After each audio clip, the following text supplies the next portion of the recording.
So look at the one on the back. I think there's about like 50-60 orchids on that one.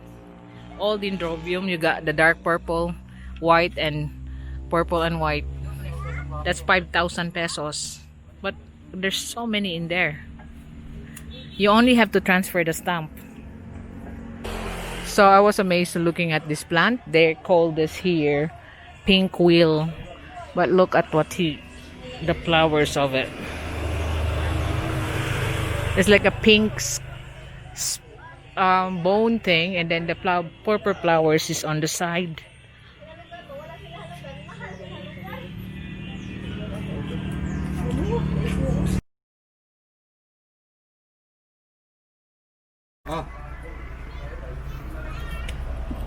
We are on our way right now to the mountainside of Cebu City to pick up some plants and then videos and views for you. So we're stopping here right now in some place because in the mountains, since there is no gasoline station, if you are running around the mountain area and you run out of gas, you need to look out for these houses with the display like this. They put it in Coca-Cola petrol that you can temporarily put in your vehicles so that you won't get stranded.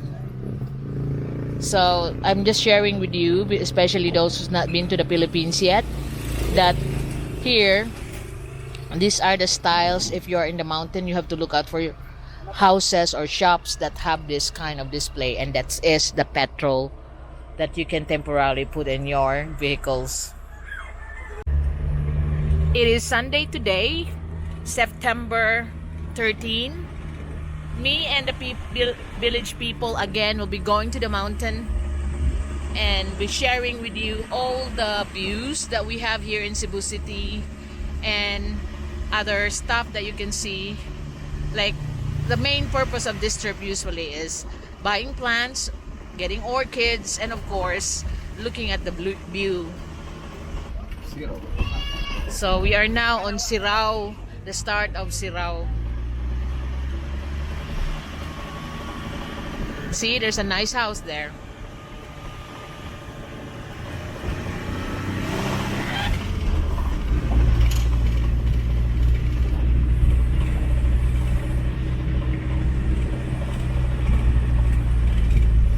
And this is their small chapel. And look at that cottage there. And his view is overlooking the mountainside.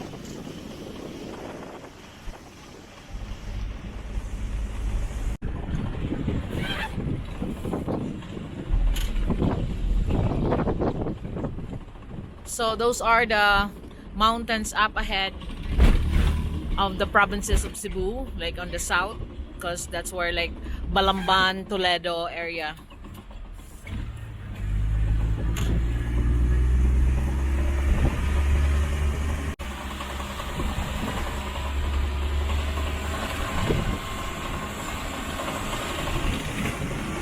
So we are now nearing the Sirao Gardens, the one that's become a tourist spot here in the Sirao.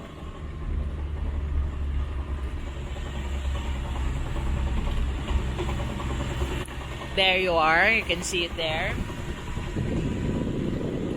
And by the way, it is now open for the public with a limited capacity that they will let you enter.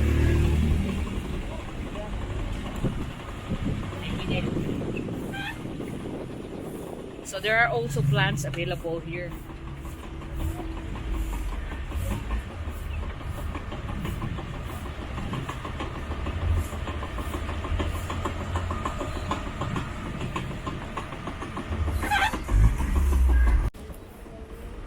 So these are the plant vendors that you will be looking at after you pass by Busay going to the Trans Central Highway.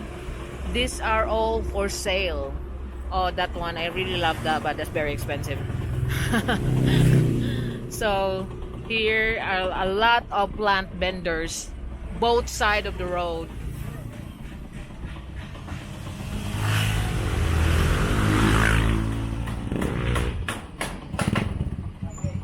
So there's some lovely orchids there. But you've noticed that we don't buy it here. We'll buy it further because they are very expensive around this area. Because this is like the tourist spots for buying plants. But if you go further on, there's a lot of other plant vendors as well.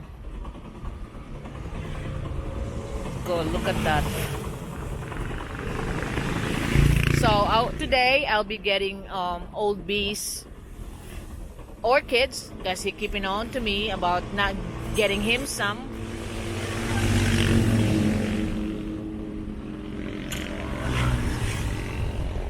So he wants his own greenhouse. Wow. You know where his koi carp pond's gonna be? He wants his own greenhouse there. And of course, anything to compete with me. But I know I like it that he's busy. If the plants can keep him busy, that's I'm happy with that one. So like I said, further on you can see more. And on these roads in the Trans Central Highway, there's a lot of plant vendors. And also, of course, the fruits and vegetables as well.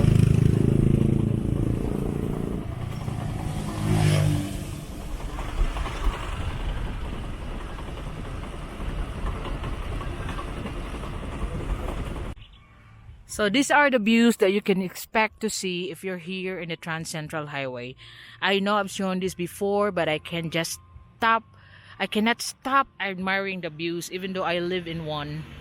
So here, this is in the road of Pungol, Sibugay. You can see they're working on the landslide road.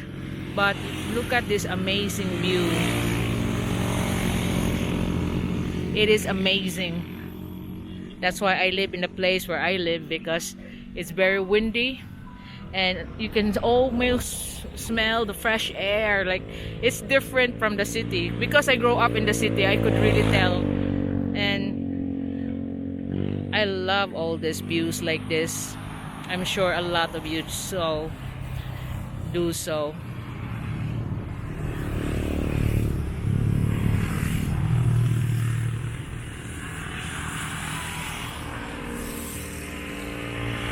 This is the area of Pungol, Sibugay. I know some people are asking me, is there any plots for sale here? I'm at ask around, but I know there's a few lots for sale around this area, up to the mountain areas. We are stopping by on this little cafe on the roadside for our lunch on the way to the plant area.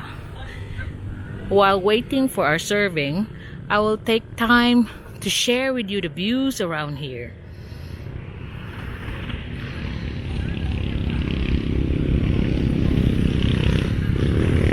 These are amazing views that you see on the mountainside of Cebu City. So that's the Trans Central Highway there on the side. And then you can see all the mountains. You know, like that the mountain with a white side, that is where the river that we used to go. We are not allowed there yet for the moment, but we haven't checked lately, so I'm not for sure that we're not allowed, but that's where the hidden river is located. And on those mountains there's a lot of forest. So on the way there, I just didn't have this camera when we went there last time, but there you can see monkeys in the roadside. And it's just like virgin forest. It's not touched, because these are the protected landscape areas of Cebu City. So here I could turn around so you can see the views properly from the Trans Central Highway. They have that roadside, and look at your amazing view. I'm actually on the top of this little mound of earth. You can see how it sloped towards that cafe down there. And here is the magnificent mountain views. Those plantation that you see is from the farmers that live in this place. Amazing. I'll ask if this is for sale. Because you can build a, look at them building a house here on this hill, and then there you are just beside the Trans Central Highway, and your views are all this magnificent views,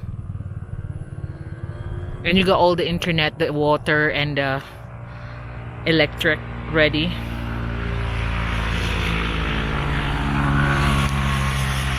So we will soon check out that place that we used to go on the hidden river of Tabunan, and that's another place that I could have taken some of the guests, like they want to experience, my subscriber want to experience some of the farm life, how the village people enjoy their weekends, like going to the river and swimming, because you know the cities, they have the Sundays on the beach, on the swimming pool, but you know the folks here are just on the river, the natural rivers of the mountain, to have their fun and bonding with the family and friends. Since I'm also belonging to the mountain areas of Cebu, that's why it's easily for me to access these areas.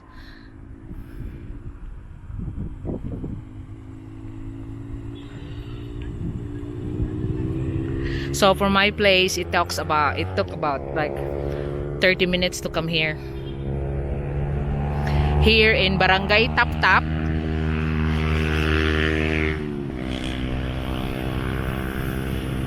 Pungol, Sibugay.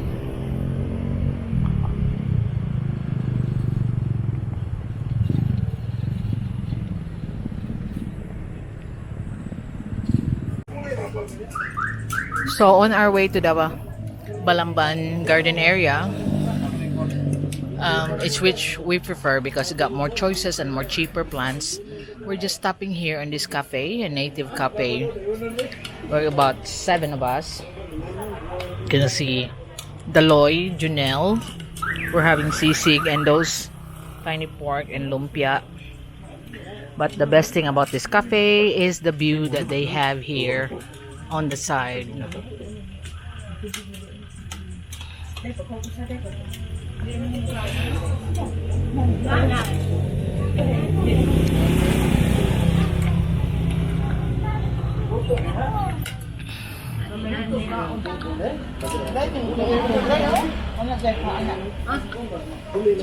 So it's like a popular cafe because there's no other near Carinderia around, so it's just right on the Trans Central Highway.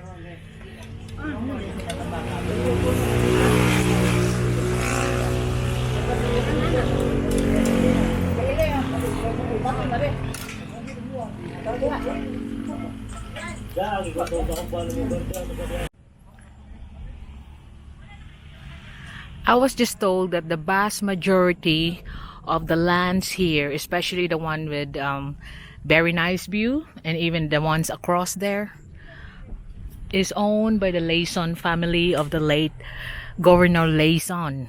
So they own about 300 hectares of the Trans Central Highway land. And most of the farmers here, like what you're looking at here, are just the caretakers, and they just allow to farm the land as long as they take care of the land, and they can even own their own crops. And for this, like this Carinderia, since they are commercial, they are renting only a minimal fee every month, but the farmers are allowed to farm as long as they take care of the land, do the landscape, do the plantations. And now I know why it's all like have a tenant. And you can see also on the way up here, you can see the sign there, Governor Layson Peak. So that's from the start of their land towards here. So 300 hectares of land here in Trans Central Highway. They are the owners of the subdivision Bilia Layson there in Talamban, Bakayan, Talamban.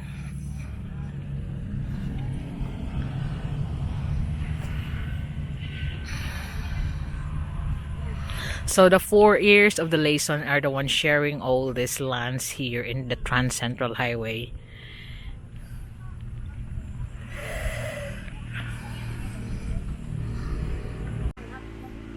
We're back here to our friend that sells here on the road. The last time that gave us some of the string beans. So we always stop by here, so she'll have a bit of a sale to see what stock that she has. So we can help her a little bit.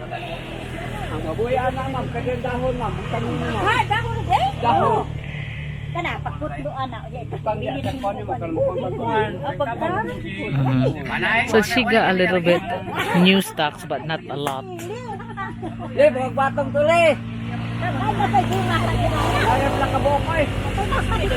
Got some dancing ladies. I'll get some for Old B.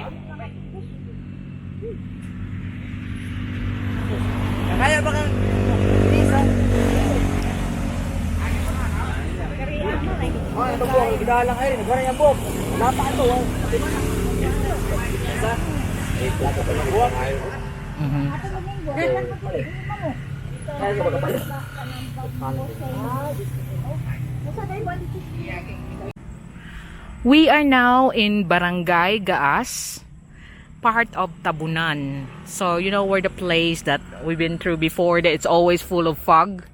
Now you can see the fogs are coming in, covering us here, because it's now part of Tabunan. But it's still a very nice view.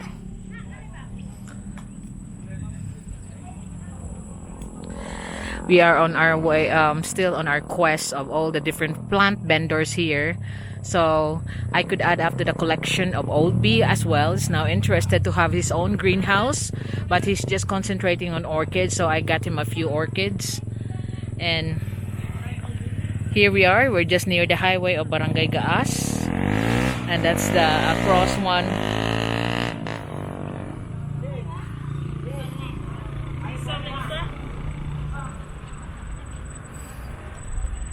So look at the beauty of this place.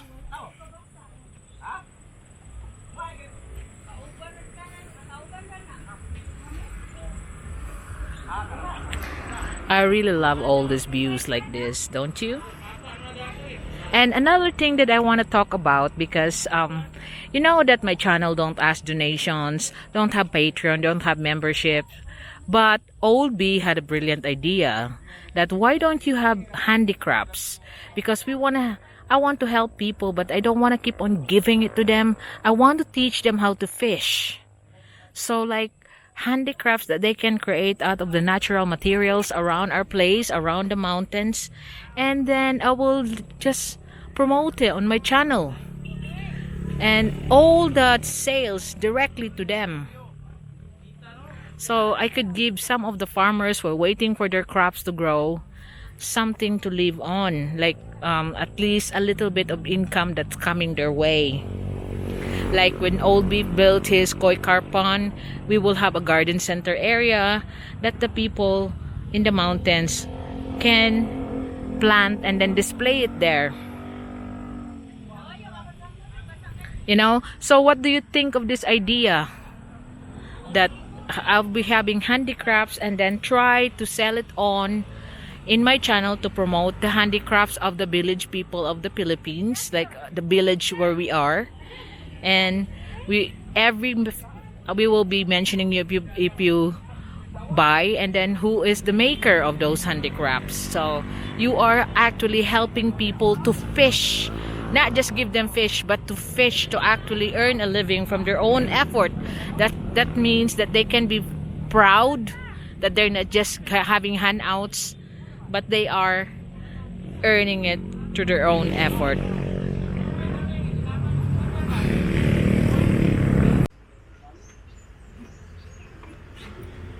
Here we are again in Balamban, looking at ornamental plants. So we're looking at what are the things that they have here. Hopefully we can find bargains, of course.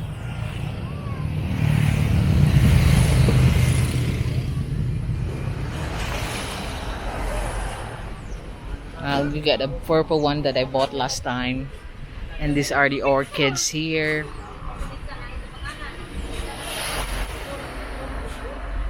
Tana. So these are the types here. Look at this plant.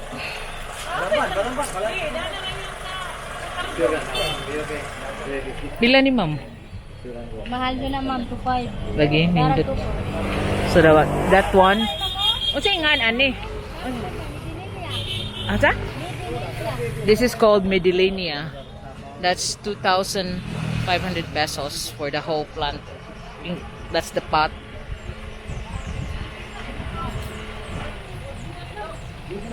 So they got their orchids here.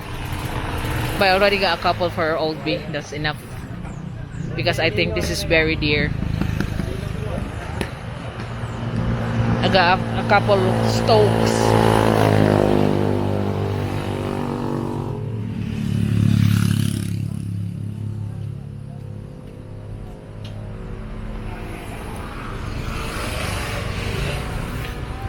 Hello.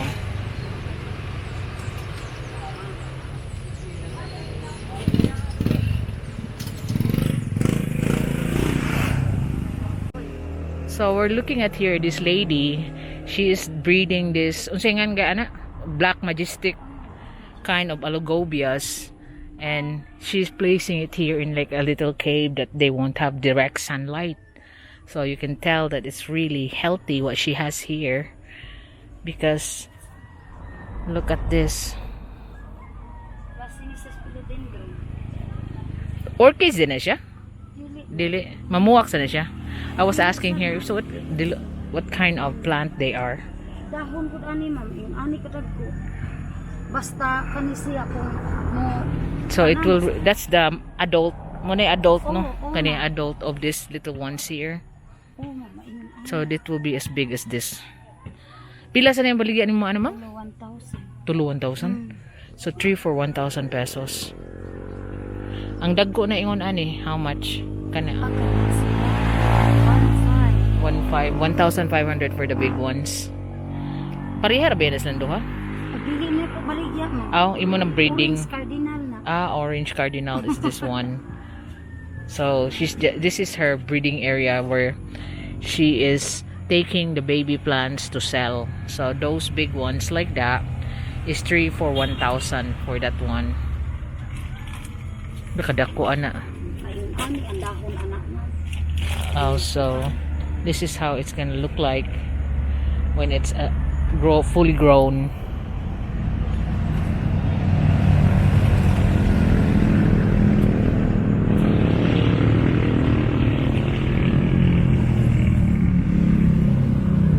The most expensive plant among the philodendron, which is the plant like that, is this one, what they call the cardboard, because it's very sensitive and it seldom grow like this size. So this size she's selling this size she's selling this at 10,000 pesos. OMG, I can't afford that for this plant. I will rather have a baby plant that I will have the joy in seeing it grow. This one here is 3.5, that's 2.5. And although she said she's not selling it, why did she give me the price? But you know, you just have to learn how to haggle. So I'm not gonna risk this expensive plant yet until I got the proper place for them to grow. I need to get that netting that they have here. So Old B has his own bright idea again. I hate to admit it, but yeah, he will make his own greenhouse out of netting and GI pipes, and he will, I think the sod will really make it into a nice garden. It's gonna beat me up. But you know what's this hanging here are actually called sayote. Look, these are the sayote plants there. So they're growing sayote underneath this. It's growing here, and underneath this is those expensive plants that she's selling.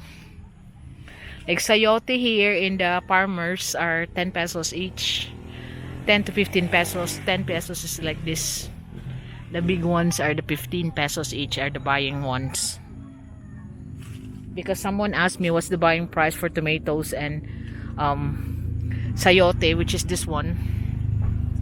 Actually here the farmer, because farmer really is selling his tomatoes as well, like you buy it all at like 30 pesos for the tomatoes, and you have to buy all their crops. That's the pacquiao. Pacquiao means sold, everything sold as is, and the sayote is 10 to 15 pesos as is, sold out. Mean pacquiao system. So this is the most expensive cardboard, and 10,000 for that one. They have this alugobia, that's the design. I mean the leaves got holes. So but it's quite dear. It's 500 per pot. So when it's like more than what I budgeted for in every plant, I want to buy it when I'm ready so they won't die. As of the moment, I'm transferring it pots, and then I'm designing the garden of my daughter, and then I'll design my own garden, the BPP garden, and now old B wants to have his own orchids thing. So he will have his own greenhouse. Look at their all there's ferns and orchids here.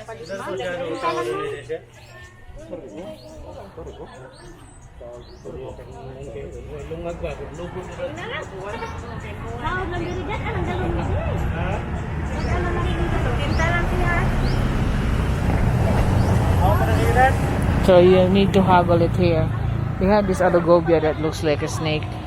I'll buy it later on. So we are now leaving. A lot of these are very expensive. So we will just go back to the place where we bought some of the cheap ones and buy some more.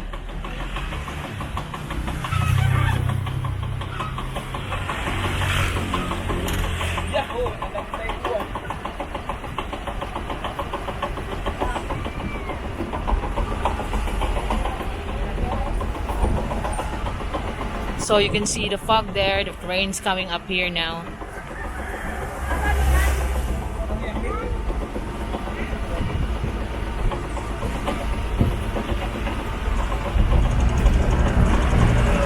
So there's horsetails. The typical Sunday for Filipinos, they will just play karaoke and drinking. This is a very dear one. That's 10,000 pesos for that white one there. Like an inverted umbrella.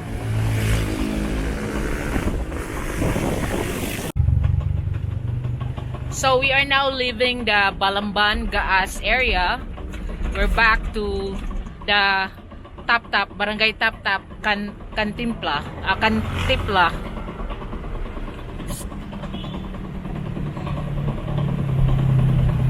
So this is the boundary of Cebu City and Balamban.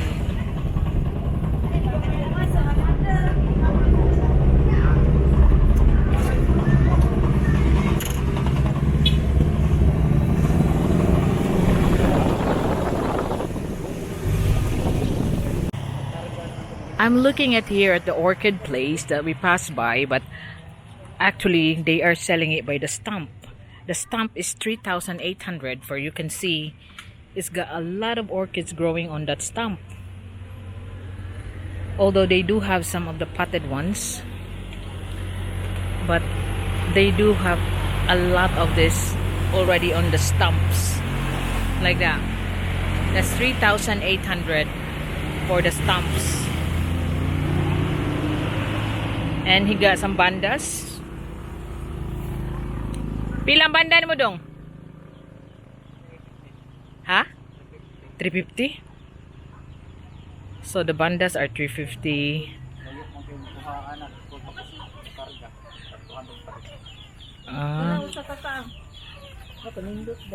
So mostly this is for like the stump.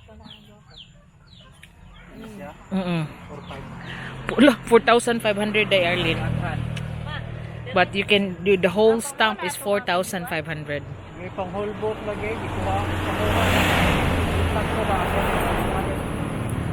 So he's selling it by stump as well. Look, the stump is cut off and you can bring the whole thing. So you see, they also have some other plants and there. So he was telling Junel that some of the customers that leave their vehicles here and they are stealing some of the plants. He's just displaying his plants over here. And it's very, very steep down there. But so this is his display area, but you will be attracted to stop because of the orchids. See, there's other plants here.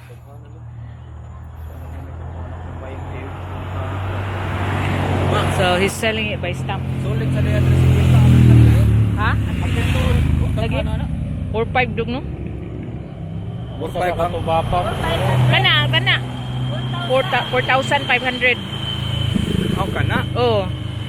Sulit na sulit yun na. 350. Usa ka buok. Aw. Pero ka ng whole stump. Kana banda. Mau ba? Wala di kay kinang bay pinagsa lang aning o ano, dendrobium nimo. Nagpila dong. Wala 150. Asa like because he's selling all this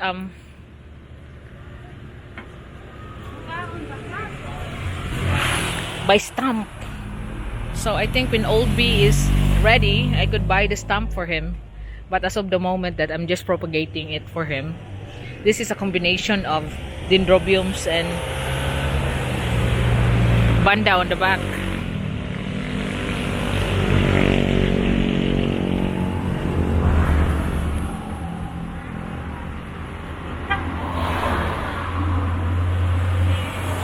So the price range of the stump range from 3.8 to 4.5. And the banda by itself is 350. May pagduha kay nana na lang. So here we are in his garden where he propagates some of these plants. As you can see, they have just their primitive way, and they also got this sayote again that's growing underneath all these plants that he is selling.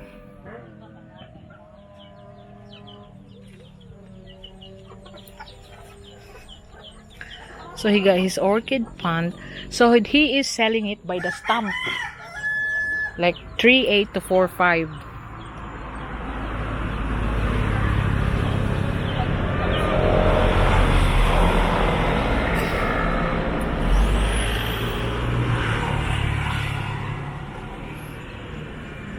Kana gang.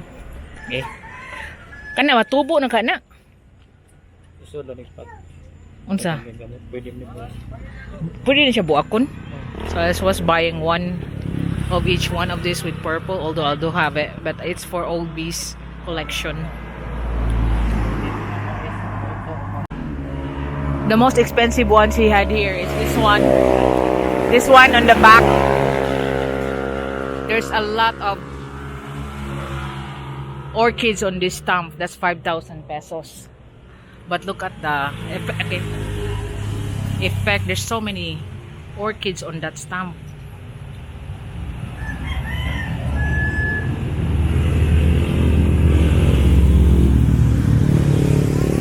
We stop here in Sirao Gardens, and you can see the view from here, and also you can see the people going to the gardens. Of course, it's only 50 pesos per person, and taking their pictures with the background of the mountains.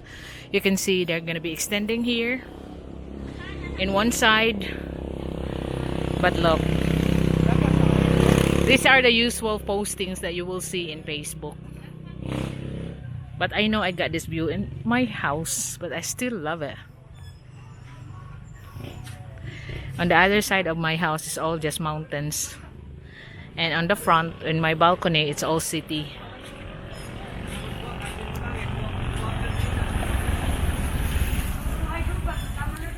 So we're just stopped here because we want to have a drink on the way home. So here we'll see what shop they have chosen to have a drink.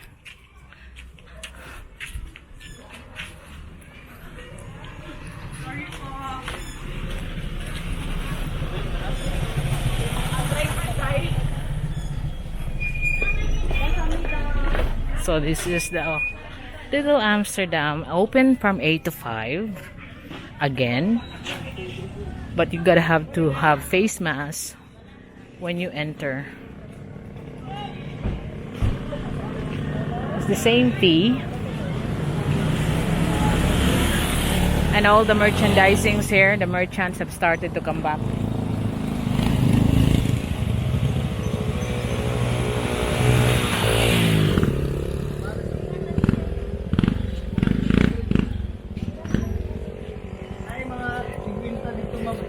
Asa? Anong gagmay lang dudong?